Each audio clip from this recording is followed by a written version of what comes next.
Okay, good morning to everyone, and welcome to this panel that is entitled Optical Networks, the Key Technology for Enabling the Deployment of Global ICT across Society. So let me to start briefly giving you a little bit the background and the motivation behind this panel. First of all, in this year, in 2015, we are celebrating the International Year of Flight-Based Technologies that was proclaimed by the United Nations. Basically, it's a global initiative to raise awareness and understanding among citizens of how optical technologies promote sustainable development of society by providing solutions to worldwide challenges such as health, energy, environment, social, and also communications. So optical communications are one of the key enablers of the ICT society as we know nowadays. And that's the main topic of this talk. So what are the challenges of the future optical networks? Well, on the one hand, we must we must have optical networks faster. So that means that we must increase as much as possible the bit rate, the capacity. Another challenge is to have to make optical networks more dynamic. And basically that means to introduce flexible as well as programmable optical devices and transceivers. Another challenge is to make optical networks more transparent. And in that case, basically that means to reduce as much as possible the conversion to the optical domain. So that is to reduce the optical electro-optical conversion, as well as to keep the transparency in terms of protocol and format. Another challenge is to make it greener. So to reduce, again, as much as possible, in this case, the power consumption. And finally, the last challenge is to make it smarter. So basically, in that case, means going towards cognitive optical networks. So networks that can monitor the network conditions and then decide, plan, and act based on these network conditions. So these 5 challenges can be pulled simultaneously. However, we cannot win simultaneously. And basically, that means that when we design an optical network, we must prioritize some of the challenges at the expenses of penalizing the rest. So all these challenges are evolutionary. However, the actions that must be taken in order to be addressed must be revolutionary. So the introduction of high-speed and low-latency optical communications and transport network solutions have radically transformed the way people and machines from everywhere can communicate across the world that was unbelievable decades ago. So in this graph, you can see the evolution of the optical transmission systems. So much like in the radio side, there are defined well-known generations. Also, in the optical transport network, we also have had these generations. The first one, or the first generation, was electrical TDM, so electrical time division multiplexing. So basically, SONET or HDH. The second generation was when we introduced wavelength division multiplexing and optical amplification that allows to multiplex several optical signals within the same optical fiber and amplify all them together optically. The third generation was digital coherent transport together with flexible WDM networks. So it provides multiple level modulation formats as well as channels with dynamic spacing in order to fit optical signals beyond 100 gigabits per second. The main limitation is that, well, currently we are reaching the physical limit of the single mode fiber. And that means that the next generation is going toward space division multiplexing. So that means basically to introduce single mode fibers, multi-mode cores and multi-mode fibers in order to dramatically increase the transmission reach beyond 1 petabit per second. So as I said before, one of the key issues of the optical networks is that we are going to introduce flexible and programmable optical devices and transponder. So basically that means that the optical networks can be dynamically configured. So we could deploy a control plane that take manage of the resources. So the most promising candidate is software-defined network, SDN, that allows to improve the network programmability and perform a dynamic network resource adjustment.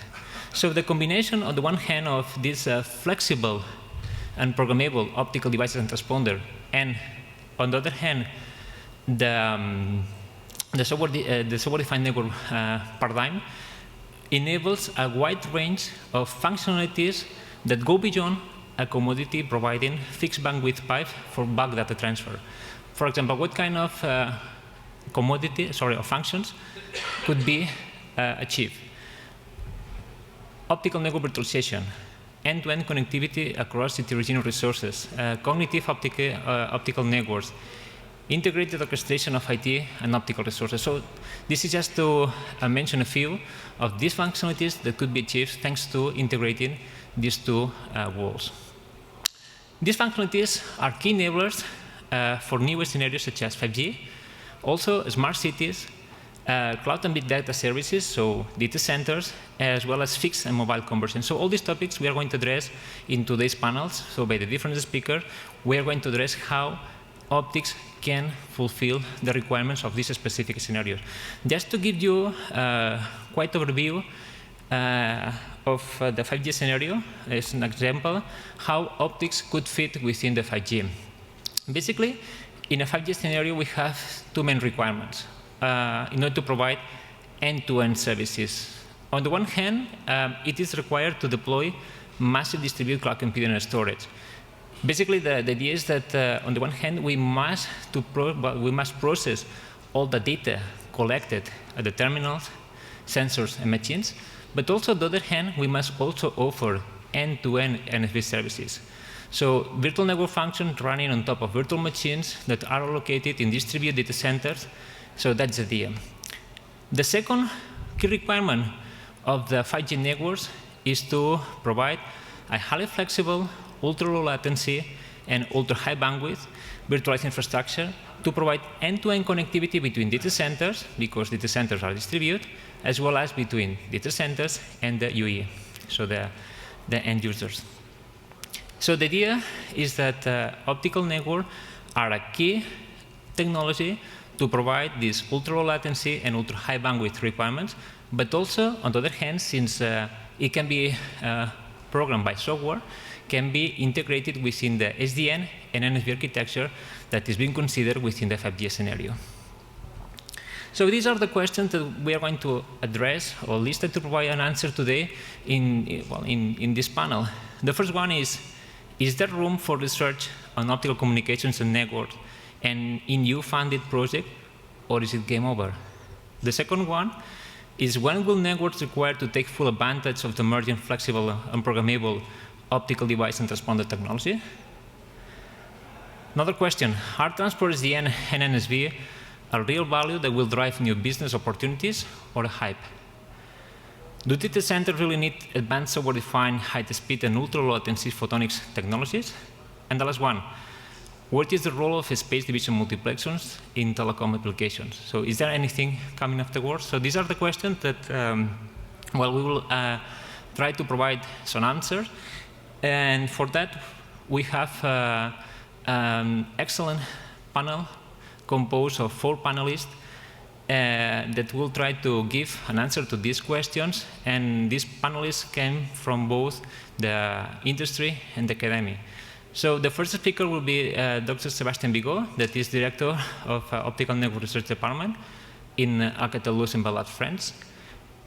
After him, we will have a talk of Professor Dimitris Simonidou, that is Professor of High Performance Networks at the University of Bristol, and also CTO of Bristol is Open, both in the United Kingdom. Then Juan Fernandez Palacio, that is Head of Core Network Evolution Unit at Telefónica Global CTO in Spain. And finally, Klaus Grob, that is Senior Principal Engineer at CTO Office in Alba Optical Network in Germany. So that's all from my side, and now we can move to the first speaker, that is Dr. Sebastian Bigot from Alcatel-Lucent Labs.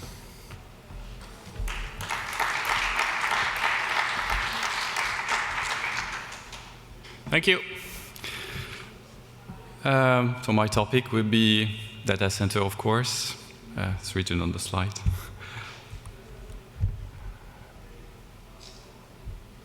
Internet networks are dying. Internet networks are dying. Well, you might say, who's this guy telling me that? I mean, I've used internet this morning, was fine. I have a high bandwidth, everything's perfect. When I say internet networks, I'm talking about what we view as public internet networks. I'm not saying they're dying.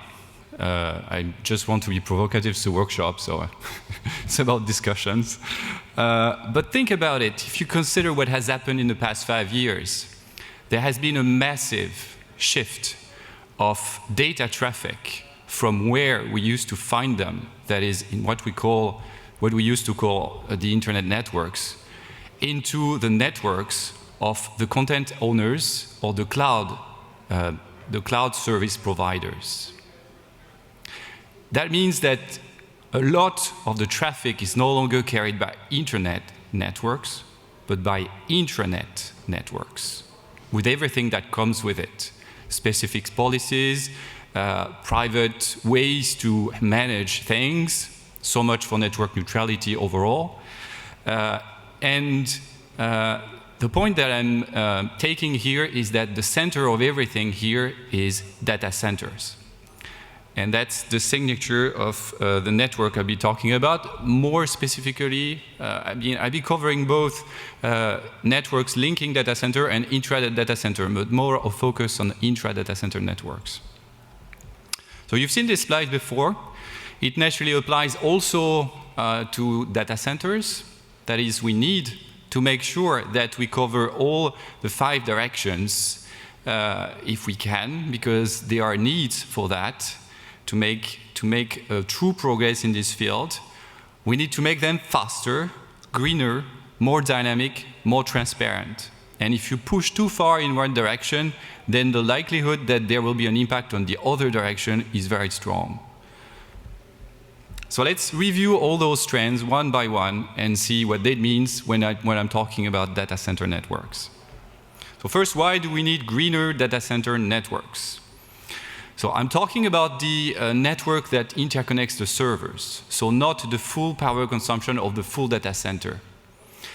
And there's a figure that I found which gives an approximate of how much that represents in the overall power consumption. It's about 20%. Now I've tried to find some figures, and I found one that dates back to 2007. See how much years we've had since then, and already cloud computing was ranked in terms of total energy consumption as above most of, or a lot of some very developed countries around the world. It was above India, just after the US, China, Russia, and Japan. So it was already very large. So I looked for updates. I could only find the figures for the US, and you see how much that means. Today, or a year ago, it was 34 power plants, all run at the same time, just to cover the use just to cover our everyday use. And in 2020, we expect 51 of those. And I'm not talking about the CO2 impact, which is huge. So why do we need now faster data center network? Of course, capacity growth. So data centers need to scale with that as well. You have a figure on the bottom top right, that gives you an estimate from Cisco showing the growth. It's more than 20% per year. And the share that is devoted to cloud data centers is growing. That is, there are more and more companies who not only rely on their own intranet, but also use a fraction of what they do or transfer what they do to cloud. Another thing that is of matter here is the oversubscription ratio. I'm talking again about how to interconnect servers into a data center here. And what the trend was in the past, let's say 5 to 10 years, was to have a very high oversubscription ratio, meaning that you have, let's say, if you have an oversubscription ratio of 50 to 1, it means that when you have 8 servers connected to one switch, and whenever one is busy, you expect the other 49 to be quiet. Otherwise, you're in trouble. So that's what oversubscription means. And I've heard this trend. I've looked for some figures, so I've extracted in some publication comments made by the big players in the field, Microsoft, Google, Facebook, and so on. And you see a trend towards getting to oversubscription rates of just 1. That means that a lot of the data center traffic is processed inside the data center between the servers of the data centers themselves. And that has a consequence on the design of the switches. So that said, of course, traffic also not only affects what's going on inside the data center, but also outside the data center. The data center interconnects and metro and access segments are also highly impacted by that trend. Now, why do we need more dynamic and smarter data center networks? You have here a figure that I extracted from one of those big players, which shows the evolution of traffic from one rack inside a data center. So just to show that, of course, it varies with time. And because the data center is a closed environment, there are many more opportunities to manage that dynamics than in core network. So there are obvious opportunities for optics to play a role in this field. And there's, of course, another reason to do that beyond that curve that you see, is that in order to manage efficiently data center, people would like to do crazy things such as doing some IT hardware disaggregation. That is, in some rack, you manage CPU needs, in other racks, you manage RAM, in other racks, you manage storage. Or you could have this crazy idea too, to say that I want my data center to host different companies, and those companies don't want to have crosstalk between their data at all.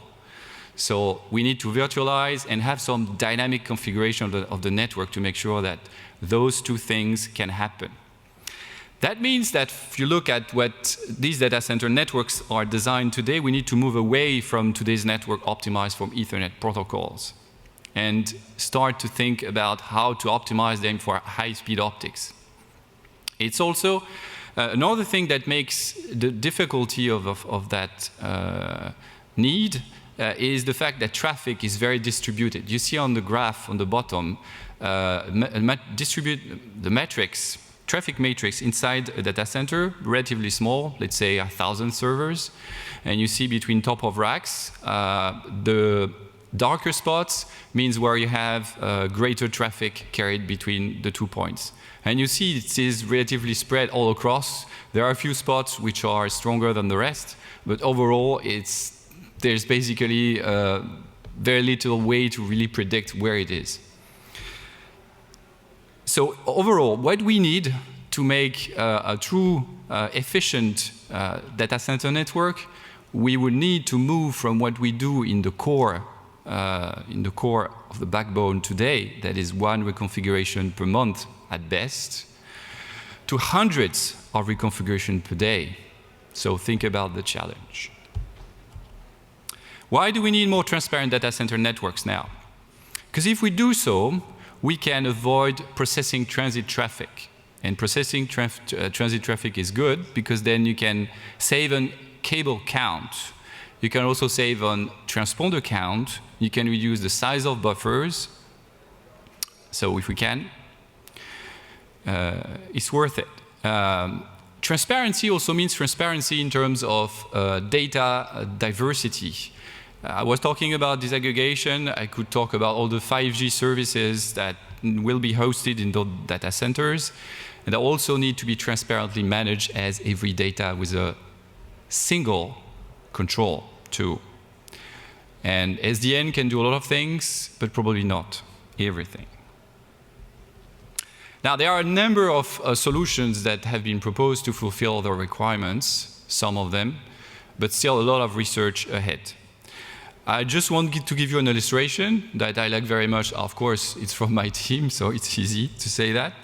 And the reason why I like it is because I find that it covers well all the things that I mentioned before. We call it burst optical slot switch network. And the idea, if you look at the typical architecture of a data center today, What we do is that we flatten the architecture of the interconnection network on top.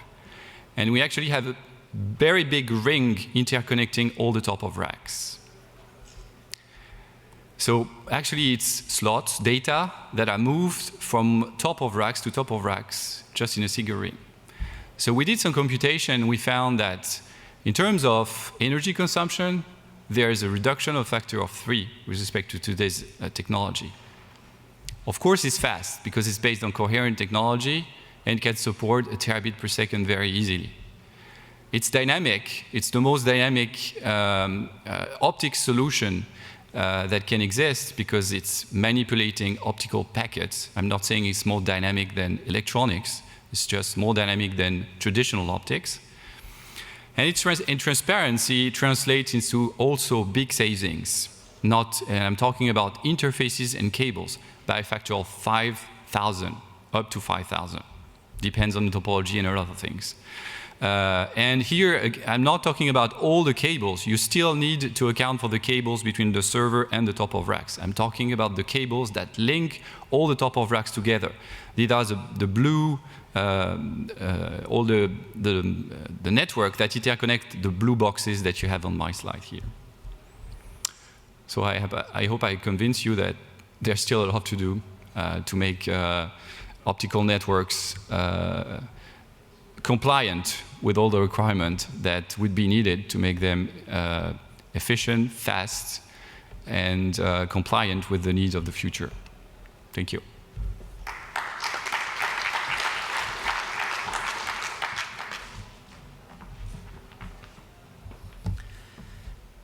Okay. The next speaker is Dimitri Simonidou from University of Bristol, and Bristol is open.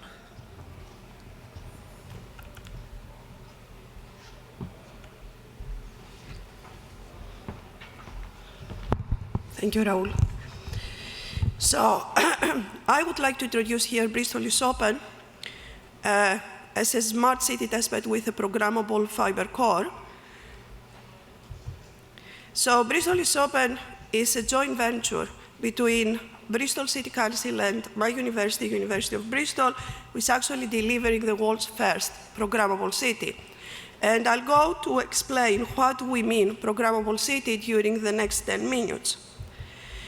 So Bristol is Open, as I mentioned, is a joint venture. It's a separate organization than the council and the university. It's a non-profit organization. And what we are building through this initiative at Bristol is a research network at the center of the city, which is actually integrating optical, wireless, IoT, and computing to provide an open experimental platform in our city. So the whole purpose of our project is actually to offer a testbed as a utility, and we are launching a new service which we are calling City Experimentation as a Service. The main purpose of this, because of the partnership, is actually to support future-driven digital innovation, city-driven digital innovation.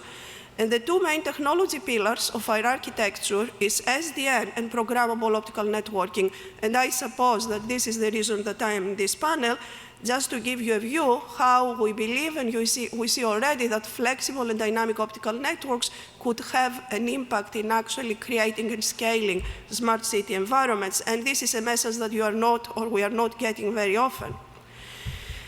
So I'm not going to stay in this slide very much, just to tell you that it's not a research project, it's not an academic project. Is really an initiative of its own. It's got up to £75 million UK government investment up to now.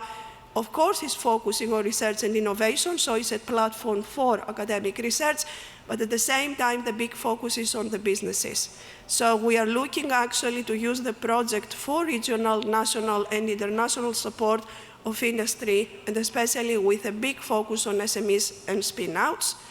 Specific applications that we are looking at and actually working very actively at the moment is concentrating on culture and creative content, because it's a natural application to start with and showcase capabilities of a network.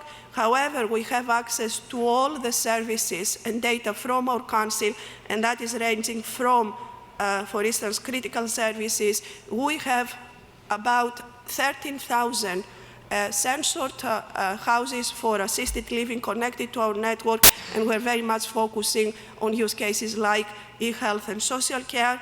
Transport is a nightmare at Bristol, so if we solve transport actually through this project, it's going to be wonderful, and we have a lot of small projects actually funded focusing on that. But also Bristol is a city that really appreciates fun. It's a livable city. I'm not going to say all about all our Happy City initiatives, but I would encourage you, for instance, to Google Playable Cities. It's an initiative started from Bristol, is taking over the world, and our project actually is very much focusing and concentrating on use cases showing fun and playability. Now, what is our solution? Of course, cities are heterogeneous and diverse of infrastructure, ICT infrastructure that you can hope to deal with, so manage a diverse network of networks, of course, so from IT to telecoms to wireless to sensors to actuators, IoT, everything is part of the infrastructure. I said we have committed in our city to have an end-to-end control framework which is based on SDN. So not only programmable, and I suppose that the word from programmable is based actually on our control framework, but actually we are also the first SDN-enabled city. We are having a workshop on Tuesday sponsored by ONF at Bristol, where actually Bristol is going to be announced as the first ONF SDN deployment site in the world. So why SDN? Programmability is one focus. The second focus, we would like to eliminate any vendor lock-in and actually push forward technology agnostic, even white box approaches in our city. And network virtualization, we are offering city infrastructure as a service. The big foundation of being able to offer this is actually our capability to be able to virtualize end-to-end our infrastructure and actually offer slices for this infrastructure for experimentation. So it's a fully multi-tenant solution. Just to give you a view of the infrastructure at the moment, at the very heart of the network is a very, very rich optical fiber metro, optical fiber ring. And that connects at the moment 4 nodes. I don't have much time to go on this. The main node is in my lab, the University of Bristol. The second node, and that connects to the university high-performance computing capabilities as well. The second node is in a creative community center called Watershed. Third node at Bristol, this is an open science museum where we have hundreds of thousands of children, school children passing every year to experience science. Now they are going to experience and create their own smart city services through the capability we have there. And then GSED is our actually high-tech technology incubator. So it's really the gateway for SMEs and spin-outs to link into the network. So our optical network is a 144 fiber core network, which is connecting these 4 nodes. We own the duct and we own the fiber as well. And it gives you a view of actually Bristol's open node as in my lab. We have a very rich wireless infrastructure connected to this fiber ring. We actually have what we call the Brunel mile, which is a full mile at Bristol with, where we have placed actually lampposts every 50 meters, and each of these lampposts is a fiber lamppost. So each lamppost connects to the fiber network, and this lamppost actually is a plug-in point for different wireless devices. To give you an idea of the mix of wireless capability we have at the moment, we reach up to 1 gigabit per second bandwidth provisioning through the wireless network. We have a mix of Wi-Fi. We have LTE Advanced, which is provided, is a massive MIMO capability.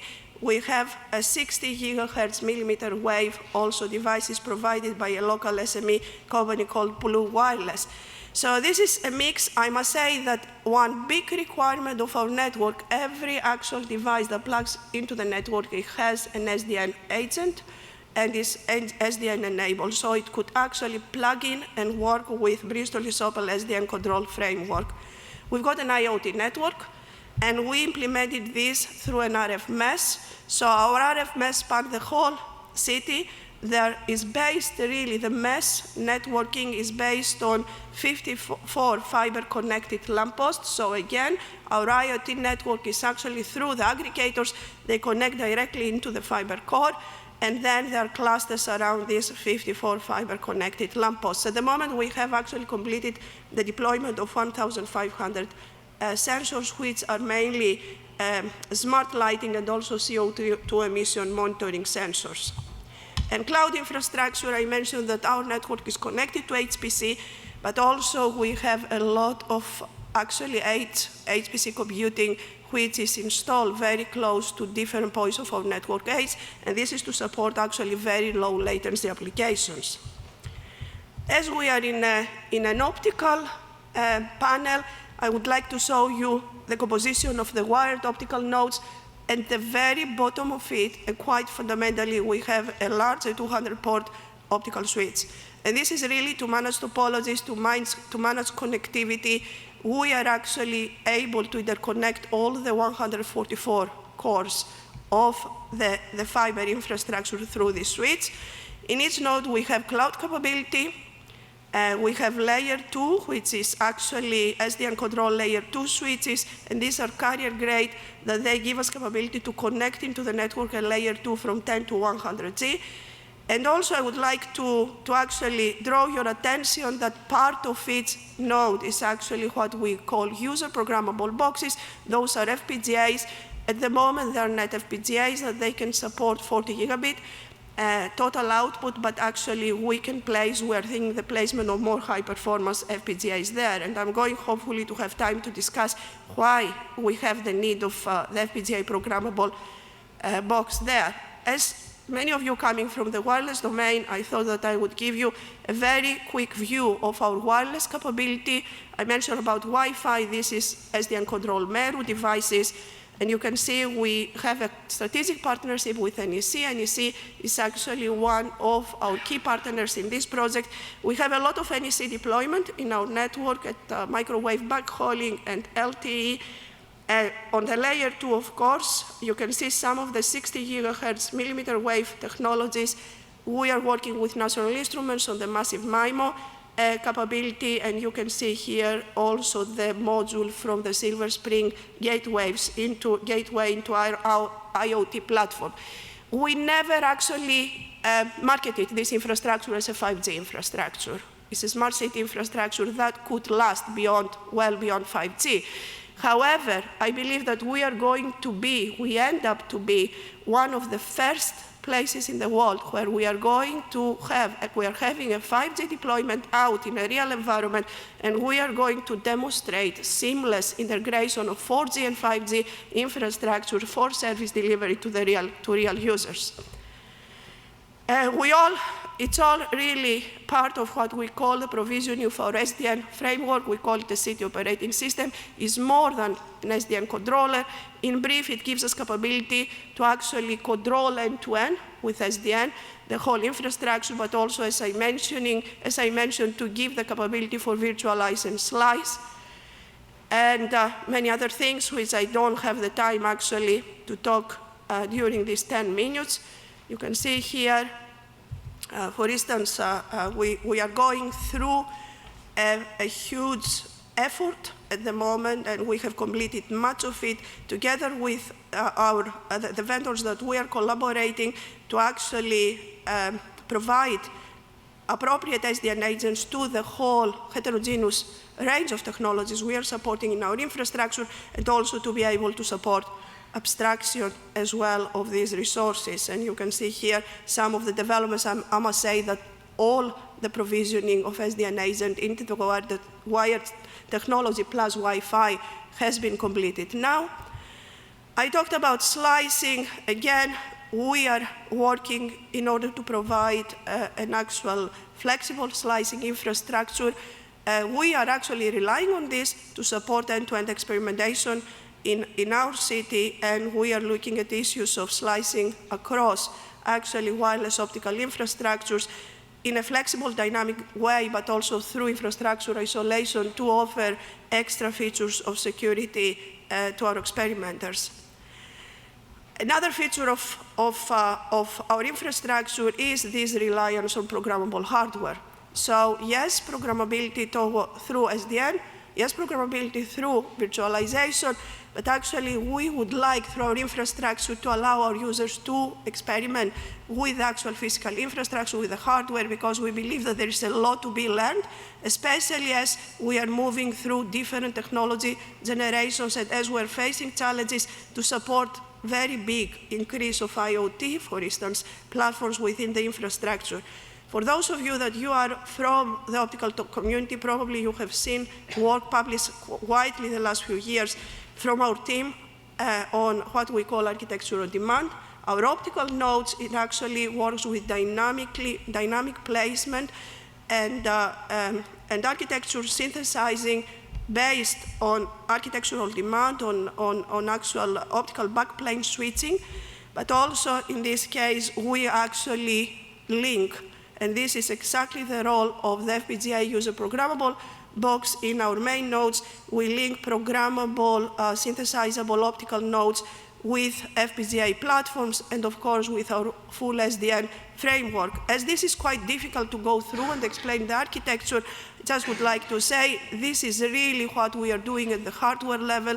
We have a fully programmable electronic platform which is actually connected with a fully programmable synthesizable optical platform, and we interconnect any of the existing networks, for instance, of the edge networks, for instance, the Wi-Fi, the 5G network, the Internet of Things network, the cloud network, into the optical network through this platform. One of the initial experiments which we performed, or two of the initial experiments we performed, they have to do with programmable aggregation. Our Wi-Fi domain, for instance, is fully operational. We are looking at optimized aggregation of Wi-Fi traffic into the optical network, and we have done that by linking our Wi-Fi network through the aggregation engine in the FPGA, which is fully programmable, and then driving a very fast optical laser. For that, where actually we're looking at optimization of optical bandwidth allocation to the Wi-Fi domain. We're doing very similar operations when we are linking actually our IoT platforms for data streaming, for instance, from our IoT infrastructure to HPC in order to provide data analytic services. So our users are both societal and technical. I personally concentrate on the technical because I don't always understand the societal issues, but thankfully we have our CARSI colleagues that they're dealing with this. We have already on board a number of users, and this is mainly research projects and large corporations. I mentioned NEC. We have others that we haven't announced publicly at the moment, but announcements are coming soon. And we are looking and increasingly talking to the smaller companies, to the SMEs, but also to the users that they want to ad hoc, for instance, micro users, public events, applications, gaming, hackathons, and things like this. So we are going to be able to support our full range of users by the end of the year, and this is thanks to our funders. And I finish here. Apologies if I have overused my time. Thank you.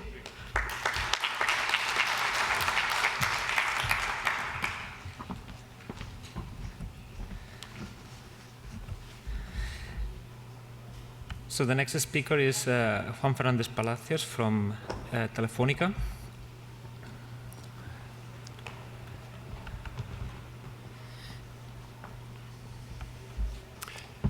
Thank you, Raúl.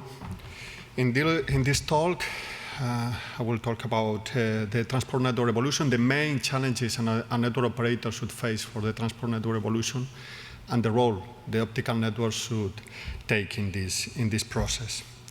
I will start talking about the access, because the transport evolution is strongly related to the access evolution, since it's the access network the one who who defines the requirements in terms of bandwidth, capacity, and dynamicity for the transport. The starring technologies in the access in the coming years are definitely fiber and 5G.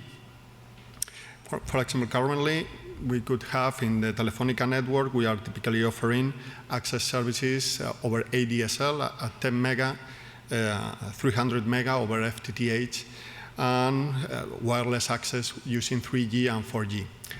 probably the more bandwidth consuming application is the video over the top, and the IPTV. And for the video over the top, this service is mainly consumed in the home, using the fixed network over the Wi-Fi. But this could radically change in the future when having a massive introduction of fiber in the access and 5G. In this case, we could have 1 giga, typically, this is our target, to have 1 giga per end user in the access network, 5G, and then we expect a massive use of high-definition video over the top. And this could dramatically change the scenario for the transport network, because high-definition video over the top means high-capacity flows beyond 15 mega per end user between the end user and the service and the video platform. And this could strongly impact on the traffic of the core. And so, this evolution in the access network should be followed by a similar transformation in the core network. And we definitely need a transformation in the core, in the transport network, because we have many problems on this network segment. Okay, the core is including both the fixed metro, the mobile backhaul, national cores, submarine and satellite transmission, and so on. And the main problem for this core network is the complexity. An operator like Telefónica typically have, per country, thousands of packet routers and switches that requires lots of still manual configurations. Although, of course, we are using protocols, routing protocols, signaling, automated protection mechanisms, we still need to do lots of manual configuration, mainly in order to provide connectivity services between network nodes from different vendors, different layers, different technologies, and so on. For example, this is a figure in a network operation in Telefónica, like a mid-size operation like Spain or Germany. We typically have 100,000 manual operations per year. And this complexity in terms of configuration, operation, and so on, is impacting also on the timing. Currently, for example, the installation of an access node, the configuration of the access node and the network provisioning to connect to the different service platforms typically needs 2 weeks. A connection between 2 IP routers over the optical layer, including all the configuration in the IP, the optical, the measurements that are needed in both layers, and so on, typically requires 6 weeks. Of course, we cannot transfer these delays in operation to the end user. And the solution that the network operator have typically taken was just to overdimension the network in order to not to transfer these delays to the end user. So we install big or fat pipes in the network so that are upgraded year by year, in order to have always enough capacity to absorb the traffic demands with enough timing. However, this is not efficient in terms of cost. And of course, this model is not adapted to the new network scenario we have with the 5G and the high definition video over the top. Because, okay, now we have all the new digital services that are stressing the network, okay, the social networks, mainly this video Netflix, and so on. We have these new digital services, and we expect a real traffic explosion in the network because of this. As I mentioned before, the real change in terms of traffic patterns and traffic capacity in the network, the real change, it comes from these high-definition video over-the-top services, which requires dedicated unicast traffic flows per end user.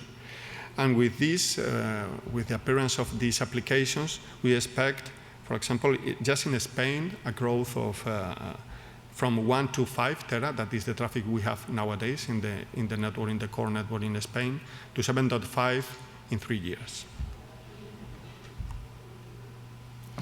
Okay, that's the problem. Okay, the network is not prepared because it's based on static links. We have a complex operation. But we need to transform the network in order to face with all these new applications and the requirements in terms of capacity and dynamicity.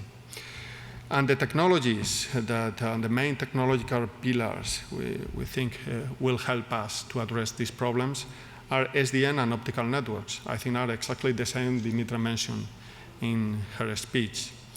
The SDN, on the one hand, in order to provide the flexibility, in order to allocate the network resources in a more efficient way. Up to now, we could invest lots of money. I could say that in my company, the investment in optical networks in the group is more than 1,000 million euros per year. This is a real figure. Now, okay, the objective is try to reduce this investment by doing a much more efficient use of the resources in the network.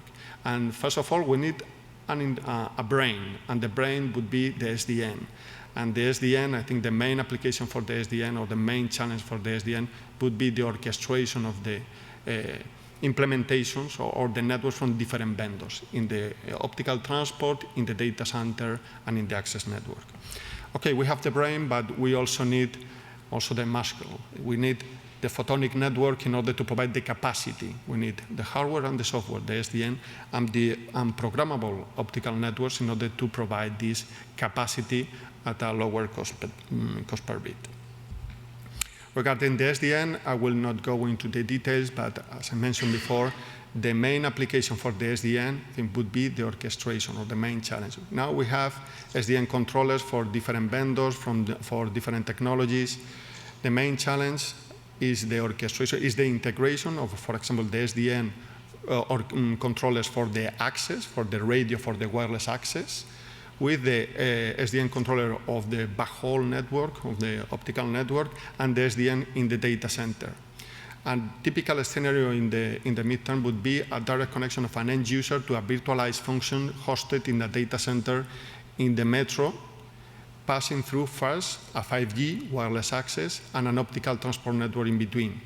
And in this case, we will need dynamicity, automatic bandwidth provisioning, and an orchestration or an integration of the SDN controllers for the different technologies, wireless, optical, and also the data center where the services will be hosted, probably in a virtualized way. The main role for the orchestrator would be the abstraction. Important in the integration is always using abstracted information from the network in order to provide discovery, provisioning, and monitoring, nothing more.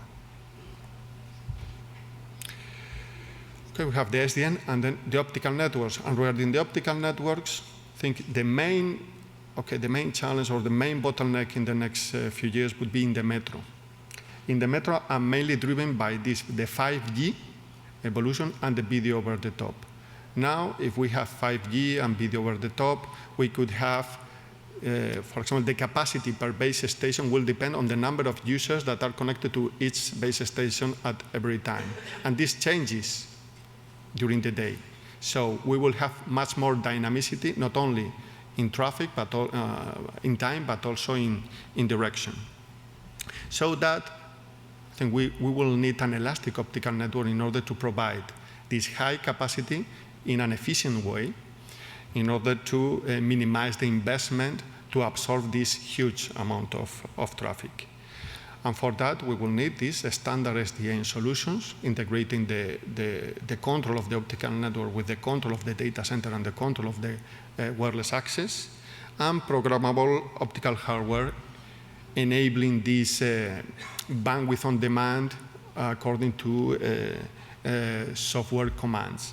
And in that respect, regarding the hardware, the optical hardware, I would mention the sliceable bandwidth variable transponder as a key element to enable this dynamicity in the optical network. The sliceable bandwidth variable transponder is a concept we are elaborating in the Idealist project, a project I'm currently coordinating.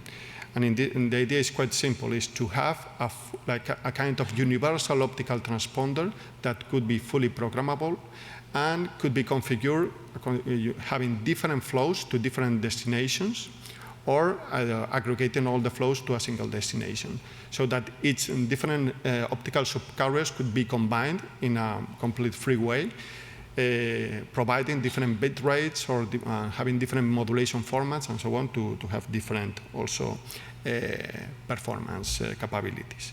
So the idea is at the end is to have a kind of common hardware that could be programmable and updated by software in order to have different configuration in terms of transmission. I will finish my presentation. So when this circle that is a kind of the virtuous innovation circle we are having currently in Telefónica. And this is a circle that, in order to have real results that could be implemented in the network, requires some time. I could say that we always start working in Telefónica, in the global CTO, in the headquarters, working together with the national operators in the different countries where Telefónica is operating in order to know what are the problems, the requirements, the demands. Then, with this information, with this knowledge, we work, for example, in European projects, like in this case, like Idealis, where we design and prototype the solutions for the future.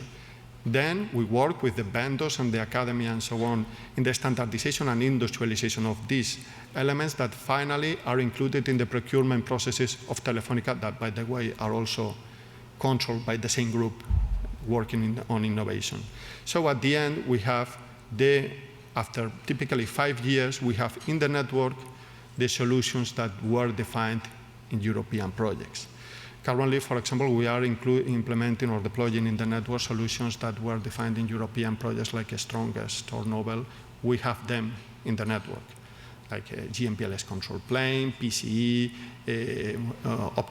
multi-layer optimization, multi-layer planning tools. And I hope in the future we will have the solutions for the 5G mobile backhaul in the network and working in collaboration with other European vendors and academies within the European framework. Okay, that's all. Thank you very much. That's all. Thank you.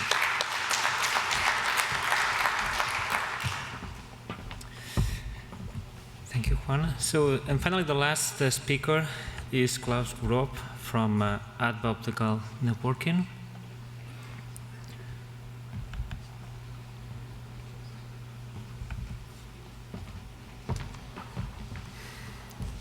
Okay, thanks, Raul. I was asked to give, having these 5 questions in mind that Raul presented at the beginning, to give an overview on fixed mobile convergence. And like Sebastian, I'm a little bit provocative, and it clearly is an area of continued funded research in the EU, without no doubt. I only have 4 slides. First slide is a very high-level overview of a complete network. The area where fixed mobile convergence shall happen is the one toward the left, toward the axis, where clearly the intention is to consolidate fixed and mobile access into one and the same network for higher utilization, cost savings, energy savings, etc. And on all the slides, the areas that are unclear and need further consideration and, in my opinion, further EU research, and some more things are the ones highlighted in red.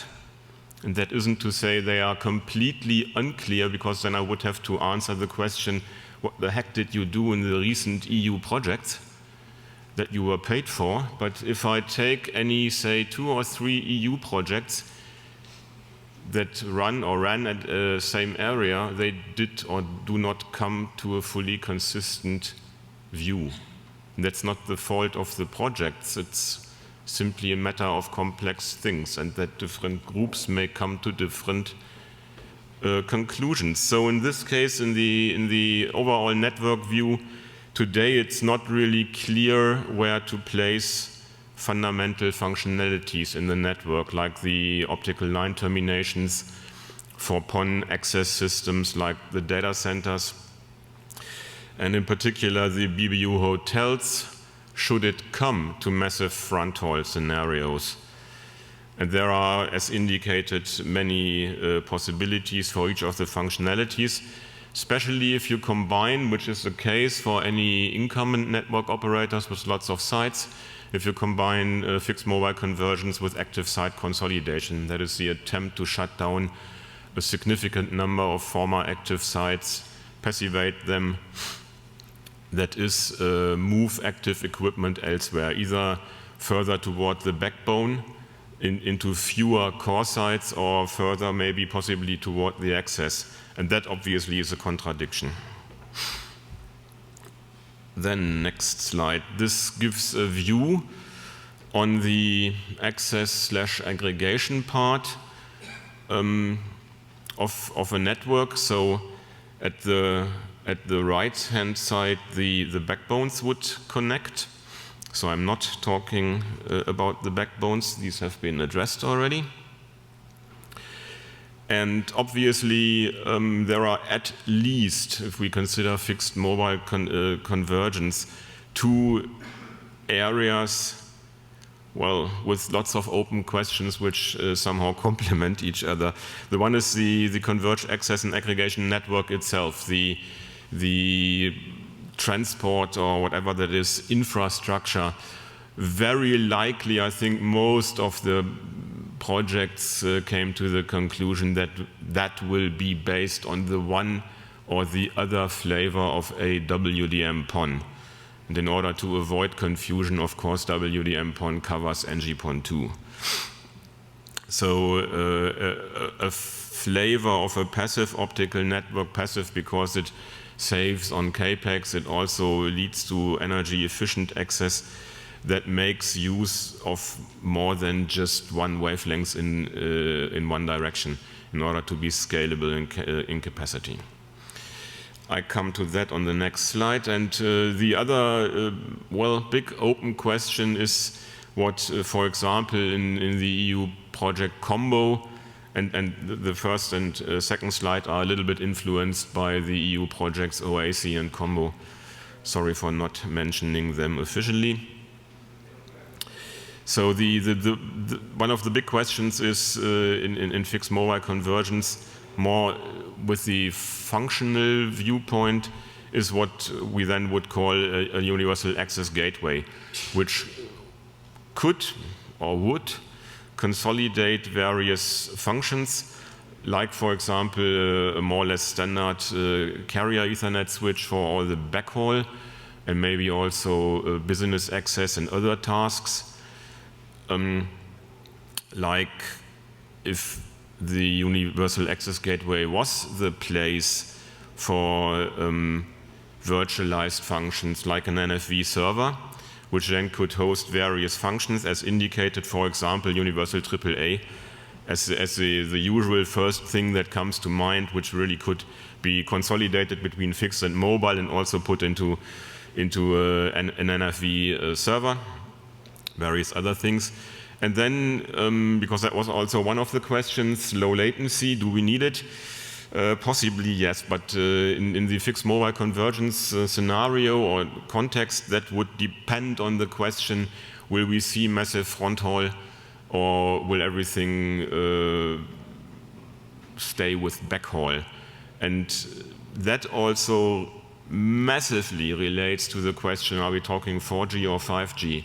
Because with 4G radio technology, LTE, LTE Advanced, I think one can show that front haul leads to massive, or at least to clear savings and is indeed advantageous. With 5G radio technology, that's completely unclear.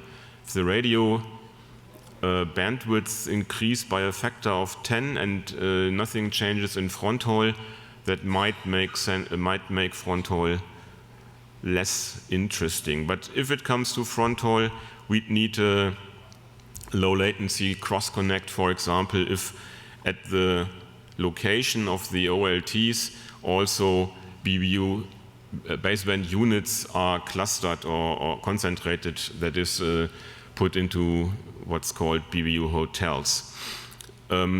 So in fixed mobile convergence, it's not fully clear. Do we need ultra low latency? Possibly, yes. Otherwise, it is also unclear which functions really are virtualized and then put into NFV servers, and even more so, where to place these universal access gateways. I mentioned it already, we have obviously a contradiction between massive site consolidation, concentrate everything toward the core in as few sites as possible. This might have several advantages. For example, helps saving energy. And then on the other hand, there's the contradictory trend to local content caching and all these things that obviously puts functionality much further down into the access part in many more sites, etc. Completely unclear today. And now, last slide with a picture. This refers to the infrastructure convergence part. As I said, it's very likely it will be the one flavor or the other of a WDM PON. And yeah, I try to collect some further open questions. Again, not completely open. Of course, we know concept-wise what could be done, etc. Nonetheless, if you look at 2 different or 3 different EU projects or large vendors, they will come up with different answers. With regard to the tail end, that would be the termination towards the clients, the users, whatever, there's a big open question, for example, components related, by the way, with regard to the transceivers that we'd need, the optical transceivers. If it comes to more than 1 wavelength per direction, the transceivers obviously need to be tunable in both directions, by the way. And today it's more or less completely open. What a low-cost tunable, laser tunable filter combination may look like. We don't have them today commercially. With regard to the part in the middle, the hopefully passivated part, there are further open questions. If it is power split, okay. Athermalization or support of full temperature range isn't a big problem, but power split with many wavelengths comes with many problems. So there is at least trends toward also adding filters. Then athermalizing filters over full industrial temperature is a little bit tricky. Also, we might need reach extenders. And in total, the architecture isn't really clear yet. So far, up to a year or 2 ago, more or less everybody, at least under the term of WDM PON, talked about a structure with a lumped filter, like indicated in the top part. But today, it seems there is no big use for this approach. It's more about linear add drop or something like that, maybe rings. Unclear. And with regard to the optical line termination, the head end, that is possibly pushed further upward toward the core. That also means has to support higher reach. There is, of course, the open question of photonic integrated multi-channel transceivers. The OLT architecture with integration, as I indicated on the last slide, with switches and ultra-low latency switching, possibly the integration deeply into BBU hotels. And to come to an end, there's lots of further open questions, which in my opinion clearly answer the question, is there room for space for funded EU projects in photonics? There's not only room, there is a desperate need. As I mentioned already, with fixed mobile convergence so far, we considered 4G mainly. It obviously has to support 5G, that's no question. But then one of the open questions is related to the backhaul versus fronthaul for the mobile part, for example, with some potentially nasty latency jitter synchronization requirements upcoming in 5G.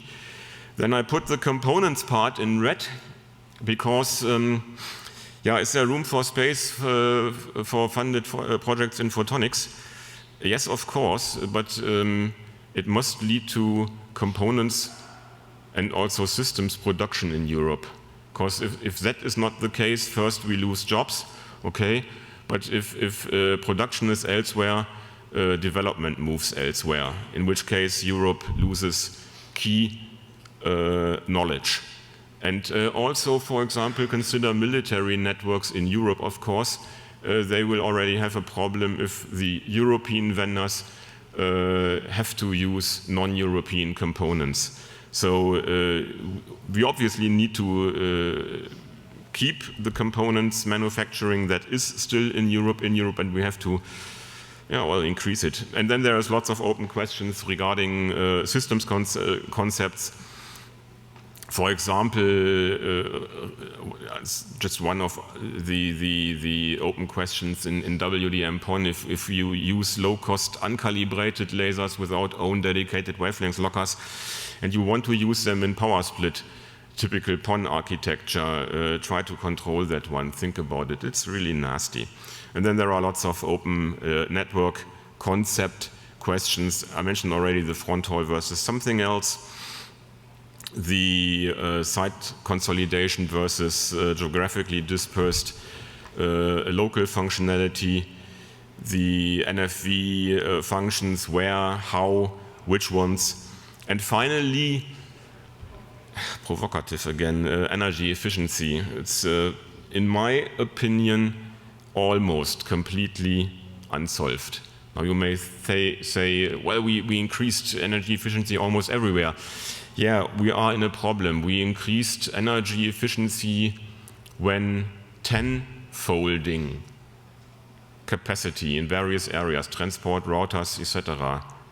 We only increased energy efficiency by approximately 7 dB. So when you increase the bit rate by 10 dB, we only increased the efficiency by 7 dB. That is, for every 10-fold increase in capacity, we duplicate total energy consumption. And that means we are in a problem. Thank you.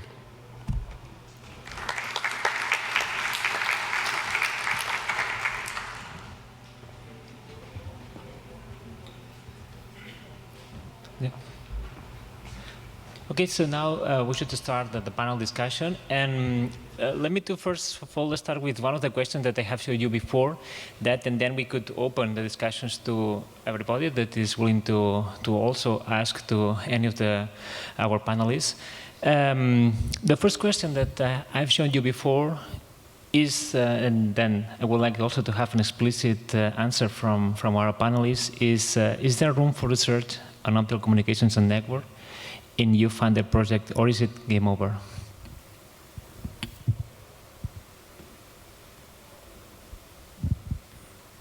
Maybe I can start. I think we said a few things today, but when it comes to where we are today with optical networks overall, I think we are facing more challenges than ever in a variety of fields. A lot of people know that we are coming close to the limits of physics, whereas initially fiber bandwidth was assumed as unlimited. That's known, I would say, but still, there's no real solution to it. What do we do beyond 50 terabit? Probably doable, but what's next? What technology do we have? We have filled all the bandwidth available, but the beauty of optics is that we can still use another fiber, which is more difficult with 5G or wireless.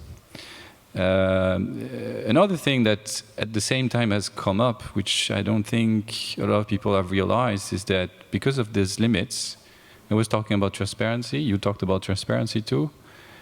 You know, today's 100 gigabits can pretty much cover all the distances you can find in an optical network. And it's been like that for 20 years. Now we're moving to 200, 400. What's the drop in terms of distance? Factor of 7 from moving from 100 to 200. So you double your capacity, but you reduce the distance by 7.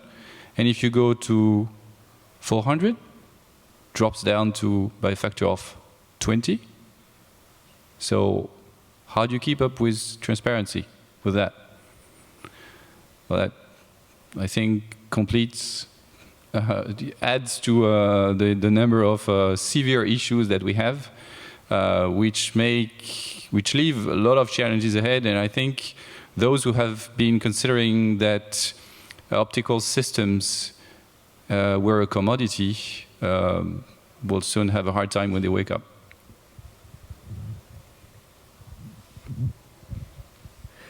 Right. I mean, the answer to the question is absolutely yes. And Sebastian actually addressed very well the capacity issue and the bandwidth issue, which has been actually quite key provisioning of optical networking and optical technologies up to now. We mentioned about data center and the role of actually of photonic technology systems in cloud environments. I think this is key.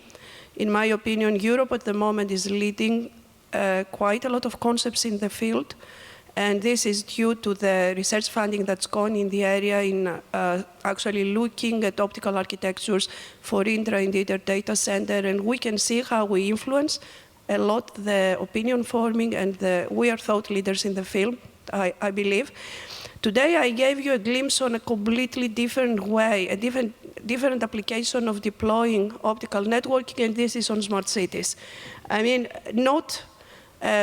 I'm now discussing with a number of, quite extensively with the smart city community. Optical networks is definitely not where they're starting from, where they're thinking on building a smart city. However, with our study and with our experience so far, we think this is the only foundation, actually, in order to design a city that is going to give you the capability to scale, but the capability to interconnect and interoperate a very diverse, heterogeneous platforms in the city. This is clear to us that you cannot actually design a city that is going to last, that is going to be able to give you the cloud service, it's going to give you the IoT, it's going to provide interconnectivity into IoT platforms, is going actually to support your evolving wireless environment. And one of the big challenges in a city is actually to being able to support these converged services, being able to go end-to-end, because inevitably you have to link your cloud infrastructure with your IoT infrastructure, because you would rely on both of those, not only of collecting, but also processing data at real time. And real time and latency is another key, of course, with optical networking, not only as connectivity and bandwidth provisioning, but also as a service, as an intelligence service could actually give you. There are many other sectors that we need actually to see how optical networking could be catalytic in actually providing and supporting new applications. Okay. I think there are many areas where research on optical networks is still needed. I think also Klaus did a very good summary in his last slide, but I will focus just on one topic, on the mobile backhaul for the 5G. Definitely, the mobile backhaul for 5G will be completely different to the one we are using nowadays for 4G or 3G. The current architecture doesn't scale for the 5G. And in this process, okay, we have two options. Europe can participate in the definition or in the development of these technologies or not. I think should be. We are still alive, or we still have some industry in Europe working on this. And I think this will be one of the most important businesses in the coming years, the metro and the mobile backhaul for the 5G. And I think Europe should be there. We have lots of knowledge and very well prepared people in here to have an active work on this evolution of the 5G. Otherwise, at the end, we will have solutions mainly developed in other parts of the world. Yeah, I think I fully agree with the other speakers, and lots of good arguments have already been brought up. I think I need to comment on the European thought leadership. This is possibly true, hopefully true, but the whole funding is worth close to nothing if the thought leadership doesn't lead to a certain amount of production in Europe, because otherwise we lose the one way or the other key knowledge and the ability to, well, let's put it strategically, support some own mission-critical networks. Again, I would refer to military networks. They will not buy at Huawei.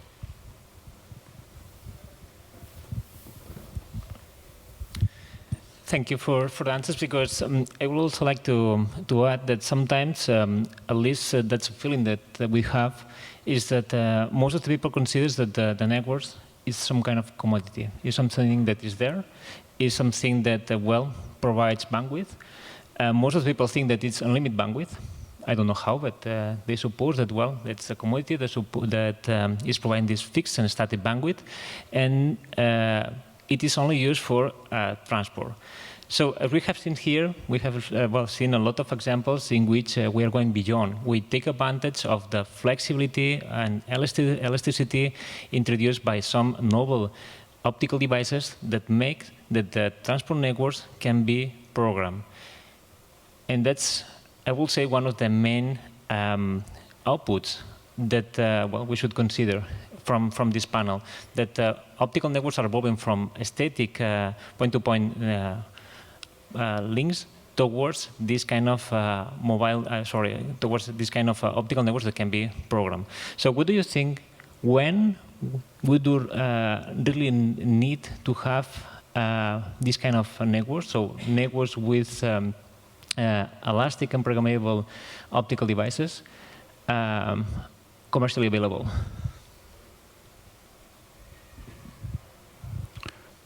I think now, if it was available, everybody would say it's cool. But I would go even beyond what you just said, because essentially, I mean, I was talking about problems rather than solutions, opportunities, let's say. And if you think of the evolution of network, and that does not only apply to optical networks, to networks as a whole. If you think how we have managed, let's say, the terminals or even the PCs that we have at home, we have step by step moved them into the network. Started with some storage, then CPU, now with the cloud. Now we are thinking of virtualizing the network function, that's NFV. So if you think about what's the natural next step to this, I would say it's obvious. It's making the network being more clever, more automatic, let's say. Everything is pre-programmed today, whether it's in the optical domain or in the other fields. And now we have all the key ingredients to make that happen for true. So everything that takes advantage of the flexibility, of course, goes into this direction. So I strongly believe that to make our life better, we need more automated service. And automated service, for these automated service, I would say the network is the problem, but it's also the only solution, whether it's optical or any other type of networks. So that's why all the flexible, programmable things are one step towards this ideal goal. Right. I don't have a commercialization roadmap coming from academia, but I would agree with Sebastian here. We need something now. And I think that there is a general perception, and that's what we are paying for at the moment, is that optical networking or optical systems, they provide end-to-end static capacity. And I think we are providing a lot of capacity. That's why nobody really worries up to now. However, we have done a lot of work in between where actually we're improving flexibility and programmability in optical networks. And Idealist is one example of that, where a lot of European research money have been spent to provide this flexibility.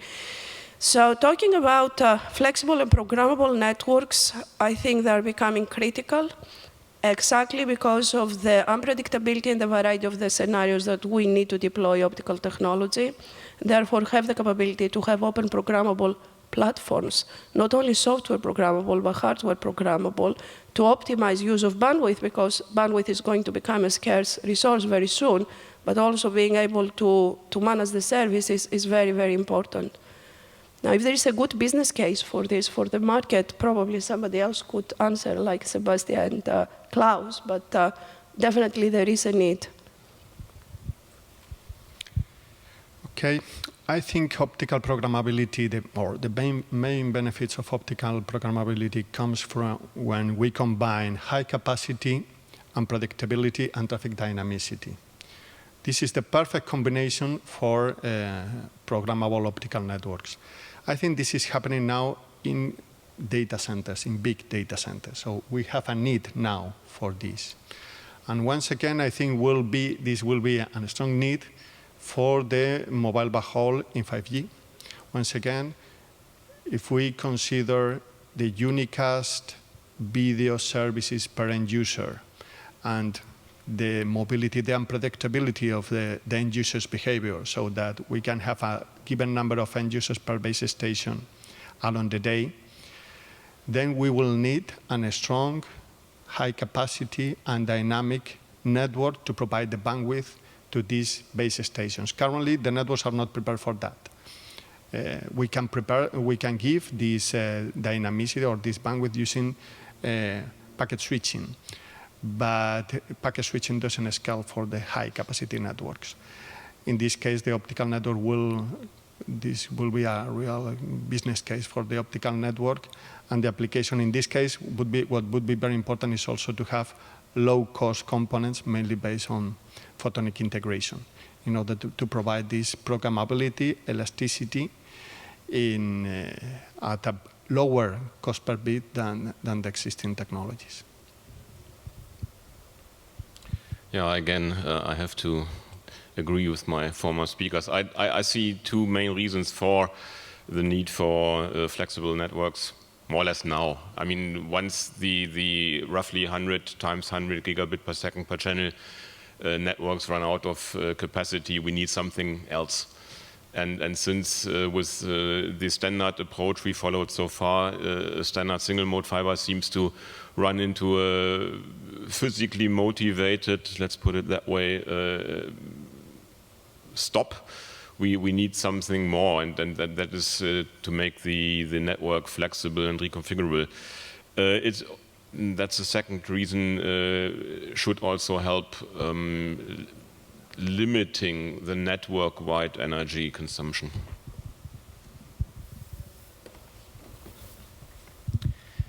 Thank you. So maybe at this point I would like to open the discussion to everybody. So is there any question in the room? So please. Just, well, maybe here, please. Well, no, that's okay. Just a second one. Thank you very much for the presentations. Gino Carrozzo from Nexus. My question is to all the panelists, whether we can try to identify short-term and long-term needs for this research on optical networks.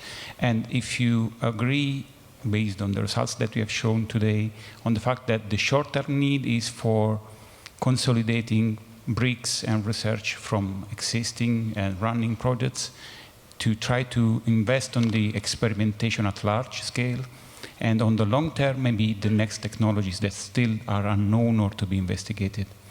Definitely, which are those technologies? What do you see as the next step after 3-4 years of this large-scale consolidation?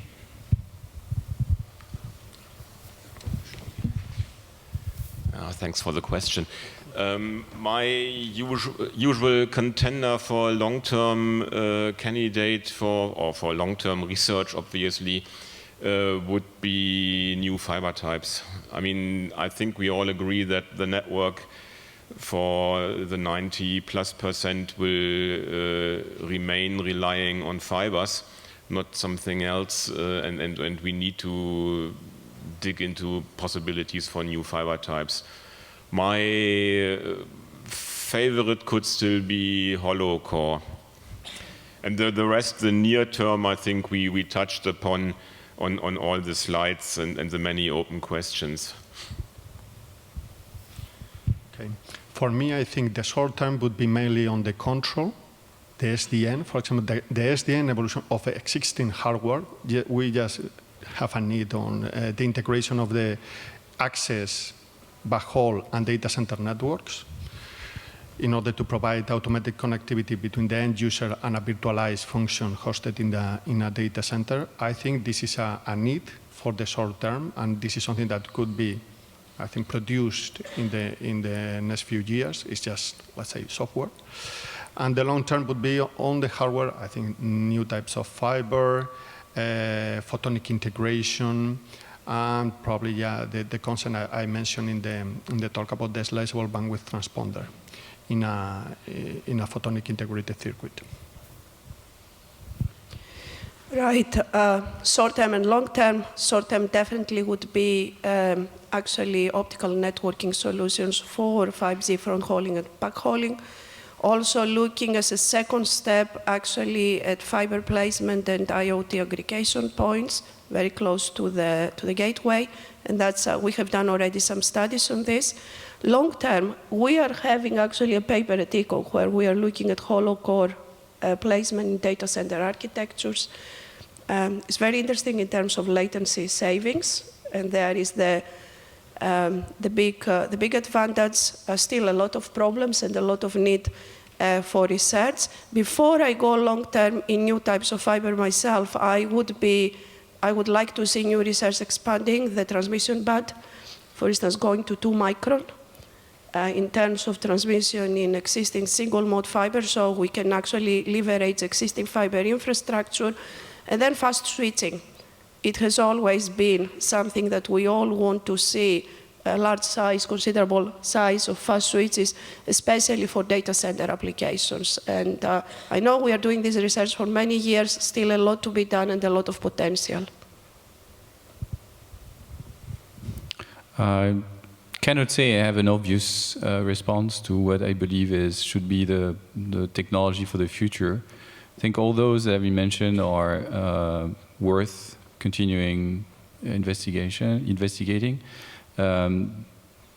Not sure I see a true path towards extraordinary new fibers, because research has been going on for so many years and progress has been slow in the past years.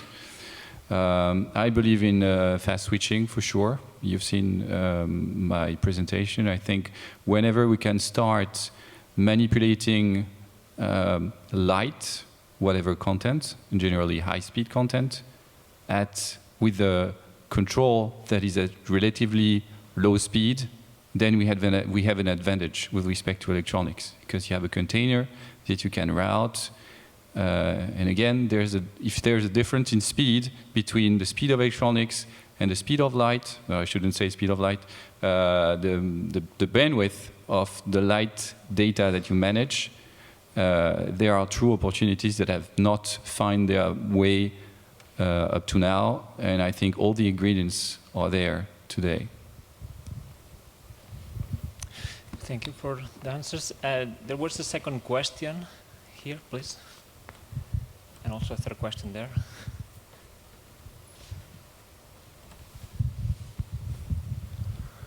Hello. Actually, very good panel. It's very good discussions. Thank you very much. I would like to understand from you and the context of photonics in the massive density extension which is required for 5G. I would like to understand from you at the frontal level, is there any things that photonics could bring to help and to extend this massive deployment? And maybe based on that, there is a second part around the use of possibly having multiple optical channels, coherent channels, again related to the frontal. I would like to understand also from you if this type of technology will be of use in the future for 5G. Thank you. Since we're running a little bit out of time, maybe just a few of you could answer the... You want to answer? Okay. Yeah, I think there are many things to do on the front haul. I particularly see two main challenges. On the one hand, the density of the number of base stations to be served by a single BBU. Now we can use packet TDM switching, OTN, or wavelength switching. The problem with the OTN is the jitter, and probably the more effective way to provide these high densities is on the optical layer using ultra dense DWDM. But there isn't any commercial solution on this aspect. I think we have the fiber is not so common, or it could be scarce in some countries in the metro and for some operators. So the optimization of the fiber consumption for the front haul would be critical. And in this case, I think ultra-dense DWDM, having lots of channels or lots of wavelengths over the same fiber would be something critical in order to have a business case for the front haul. This, together with the multi-vendor interoperability, so that you could have a radio station from a given vendor transported over the optical network of another vendor, that this is the normal vendor map in a network operator.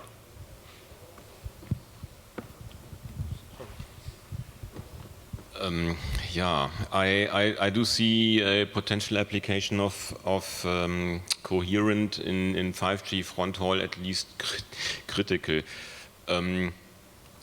The problem is if I don't misinterpret requirements completely, then 5G front haul may lead to something like 30 gigabit per second per remote radio unit or head.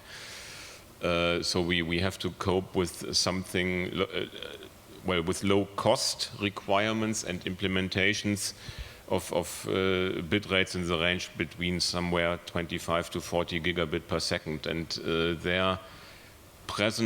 currently, I don't see how this can be made really cost efficient with coherent. So that relates a bit to the fact there is no commercial proof yet, and it has been discarded from other discussions like NG.2, for example, for similar reasons. On the other hand, if for 5G front haul will be used and site consolidation and all these things happen, we may see the reach requirement still or increasing toward the 50 plus something kilometer arena, in which case obviously coherent may be one of the technologies to solve the related problems with reach and high bandwidth. And now the last question, because we have expired our time, from Hakon, with also quick answer, please. Okay, Håkon Lønsedal from Telenor Research. So I'd like to maybe have a complementary view, not only on the physical layer, but maybe also on the business layer. So I think the gentleman yesterday on the panel from IBM, I think, Spain, said that the business model is broken. Well, maybe we should say that the business models are non-existing for what goes beyond what we have today. So the situation today, we have the mobile broadband data service, but the main business model is driven by advertisement-based business models. So I'm curious if the panel here have some ideas, views, opinion on how to, let's say, bootstrap or activate new business models that can really make demand for these advanced capabilities that you're researching. Who volunteers for a quick answer?